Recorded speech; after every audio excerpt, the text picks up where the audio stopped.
माँ का क्या नाम था? आमना, अमानत रखने वाली। और कितनी बड़ी इमानत, पूरी कायनात की इमानत उनके पेट में है।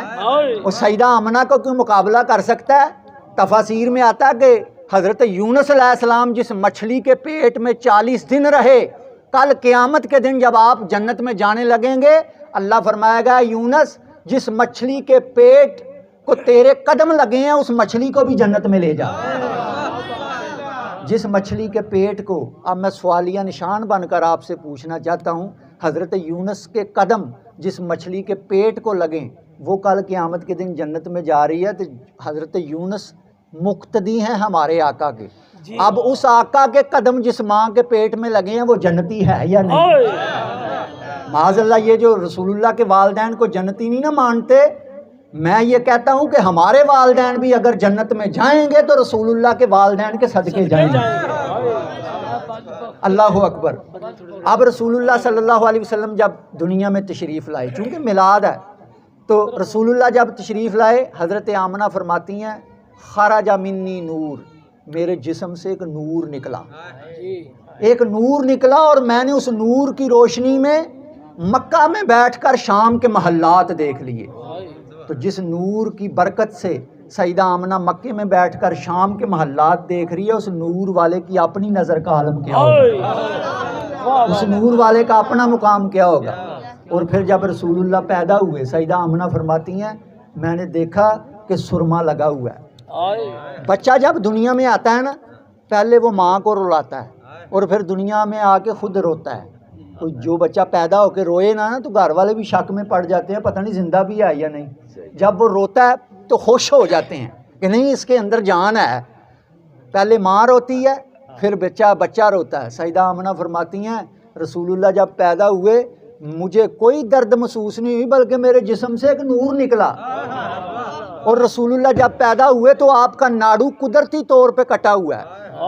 वो नाड़ू की आप हिकमत समझते हैं? डॉक्टर लोग कहते हैं कि वो नाड़ू जो है उससे वो खून जो है वो बच्चे की खुराक बनता है, खुराक। तो इससे पता चला कि हर बच्चे की माँ के पेट में खुराक खून है और रसूलुल्लाह नाड़ू कटा हुआ है, यानी पता चला कि आपकी खुराक और खून नहीं था बल्कि अल्लाह का नूर था। और कुदरती तौर पर आंखों में सुरमा डला हुआ है, नाड़ू कटा हुआ है और बिल्कुल पाक साफ। और हज़रत बीबी सफ़िया फरमाती हैं कि मैं ना रुमाल लेके आई तौलिया कि बच्चे को साफ़ करना है, गुस्ल देना है। मैं जब गुस्ल देने लगी हातफ़ गैबी से आवाज़ आई, सफ़िया क्या कर रही हो? गुस्ल तो उसे दिया जाता है जो नापाक हो, ये नापाक नहीं है, ये तो कायनात को पाक करने आए हैं, ये तो कायनात को पाक करने आए हैं। उसके बाद मक्का के अंदर एक रवायत थी कि वो दूर दराज से गाँव से दाइयाँ आती थीं। इस दफ़ा भी हस्बे मामूल इस साल जिस साल रसूलुल्लाह पैदा हुए, कबीला बनु साद की मीर तरीन दाइयाँ बड़ी ताकतवर सवारियों पे बैठ के मक्के में आई हैं। और फिर उनमें एक दाई ऐसी भी है जो बिल्कुल गुर्बत की तस्वीर है, सवारी भी उसकी कमज़ोर है, कपड़े भी मैले कुचैले हैं और जिस्मानी तौर पर भी वो कमज़ोर हैं। चनाचे अब वो मीर तरीन दाइयाँ जब रसूलुल्लाह के घर आती, नबी अपनी अदाओं से पहचाने जाते हैं। वो जब रसूलुल्लाह की अदाएँ देखती तो जी चाहता कि ये बच्चा हमारी गोद में आ जाए। जब वो करीब आती तो आपकी वालदा कान में कहती कि बच्चा यतीम है, बच्चा यतीम है। वो लालची दाइयाँ उन्होंने कहा जी जो बच्चा ही यतीम है, बाप ही नहीं है सर पे, तो हमारी खिदमत किसने करनी है? वो लालची यतीम समझ के छोड़ जाती। और हज़रत हलीमा जिस दरवाज़े पर भी जाती वो जब देखते घर वाले कि ये ख़ुद भी कमज़ोर है, कपड़े भी फटे पुराने हैं, गुर्बत की तस्वीर है, इसने हमारे बच्चे की क्या खिदमत करनी है, तो वो बच्चा देने से इनकार कर देते। अब वो चलती चलती जनाब अब्दुल मुत्तलब के दरवाजे पर दरवाज़ा खटखटाया। जनाब अब्दुल मुत्तलब बाहर तशरीफ़ लाए, देखा सामने गुर्बत की तस्वीर खड़ी है। कहा कि मुझे पता चला कि आपके यहाँ पोता हुआ है, मैं उजरत पे दूध पिलाती हूँ। तो जनाब अब्दुल मुत्तलब कहने लगे कि मेरे पोते को यतीम समझ कर कोई लेकर नहीं जाता। तो हज़रत हलीमा कहने लगी आपके पोते को कोई यतीम समझ के लेता नहीं, मुझे गरीब समझ के कोई देता नहीं। चनाचे जब घर में दाखिल हुई, हज़रत हलीमा सादिया को गुर्बत दी इसलिए गई थी, غریبی دی اس لیے گئی تھی تاکہ سارے راستے پہلے ہی کھل جائیں۔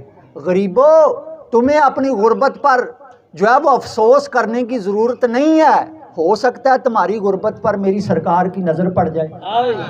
چنانچہ جب حلیمہ سعدیہ کو رسول اللہ نے دیکھا نا تو رسول اللہ مسکرائے، تفاسیر میں آتا مسکرائے، اور اس مسکرانے میں راز یہ تھا کہ حلیمہ کو اپنی خدمت کے لیے قبول کر لیا ہے۔ اور آج حلیمہ کو بھی نہیں پتا کہ مجھے کیا ملنے والا ہے۔ یہ حلیمہ بید کھلا نہیں، یہ مقام چون و چرا نہیں، تو خدا سے پوچھ وہ کون تھا تیری بکریاں جو چرا گیا۔ چنانچہ اب میں بات ختم کر رہا ہوں، یہ واقعہ سنا کے میں اپنی بات کلوز کر رہا ہوں۔ حضرت حلیمہ سعدیہ وہ دائیاں کوئی 1 دن پہلے کوئی 2 دن پہلے بچے لے کر سواریوں پہ نکل چکی ہیں۔ حلیمہ سعدیہ نے جب رسول اللہ کو گود لیا، اب وہ سواری جب آ رہی تھی نا تو بار بار رستے میں گرتی تھی، تھک جاتی تھی، تو وہ دائیاں کہتی تھی حلیمہ تو نے بڑی کمزور اونٹنی ساتھ لی ہے، یہ تو چل بھی نہیں سکتی۔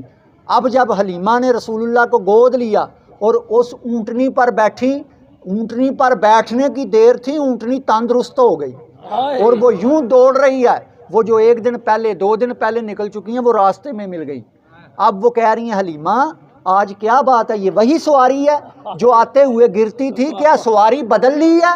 حضرت حلیمہ سعدیہ فرماتی سہیلیو سواری نہیں بدلی، سوار بدل گیا ہے۔ سواری نہیں بدلی، سوار بدل گیا ہے۔ اللہ اکبر۔ جب اپنے قبیلے گئیں تو حلیمہ سعدیہ کے شوہر حضرت حارث، انہوں نے کہا کہ حلیمہ ہماری بکریوں کے تھنوں میں تو دودھ بھی نہیں ہے اور اوپر سے قحط سالی ہے، تو دودھ بچے کو کہاں سے پلائیں گے؟ تو حضرت حلیمہ کہنے لگی جو میں نے دیکھا ہے نا، فکر کرنے کی ضرورت نہیں، حارث جو آیا ہے وہ اپنا بندوبست خود کر کے آئے گا۔ چنانچہ شام کو جب دودھ دھونے کے لیے برتن اکٹھے کیے، دودھ اتنا بکریاں دے رہی ہیں، برتن بھر گئے ہیں، دودھ ختم نہیں ہو رہا۔ اب حلیمہ نے باہر محلے میں نکل کے اعلان کروایا، کہا کہ جس جس کو ضرورت ہے دودھ کی وہ میرے گھر آ کے لے سکتا ہے اور میں پیسے بھی نہیں لوں گی۔ اب وہ ساری میر ترین دائیاں بچے گود میں اٹھائے ہوئے، ایک ہاتھ میں بچہ اٹھایا ہوا، دوسرے ہاتھ میں برتن اٹھایا ہوا ہے، اور حلیمہ کے گھر کے سامنے قطار بنا کے کھڑی ہیں، یعنی منگتیاں بن گئی ہیں۔ اللہ اکبر۔ اللہ نے بھی دکھا دیا کہ تم میرے محبوب کو یتیم سمجھتی تھی، آج ان بچوں کو رزق بھی ملے گا تو اسی کے صدقے ملے گا۔